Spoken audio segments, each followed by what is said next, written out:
party presidential campaign. Mr. Dele, Farotimi, just us live here in Abuja. So thank you so much, Mr. Farotimi, for joining us.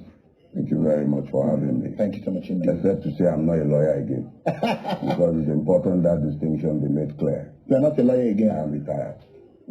Can you retire? If you've been called to the bar, you've been called to the bar. Yeah, but I can choose to decide that I've called a day on the profession, the practice of the law itself.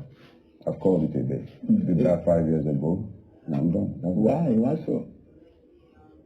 Multiple reasons, but the key one being the fact that I'd always desired to leave the practice of law after a point, but the fact that it has become increasingly possible to practice law in a lawless environment, it was very easy to say bye-bye. But that predated, let me be clear, it wasn't like Nigeria became like this overnight. It was like this since I was born. So I had already made it clear to myself that once I got to a point in my life, I was going to say goodbye to earning a living, saying my Lord and your worship to people I know are not in any way fitting or deserving to be called those names.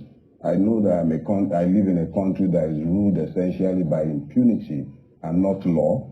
So whilst I could play that game of practicing law until a point in my life, I understood clearly that after 50, the life is essentially over, really. You can't keep living to earn a living after 50. So I told myself as I was in the university, and all my friends who are in university with me will tell you, I told them back then, once I turned 50, I was leaving. So it's not just the fact that the judiciary or the legal system is, at best, a sham. That's not just the reason. I had a personal desire to leave by the time I turned 50, and it helped to say bye-bye. So in some way, you lost hope in the judicial process. I never had any hope in the judiciary at any Why? point. So why do you bow down before the temple of justice? Hold on.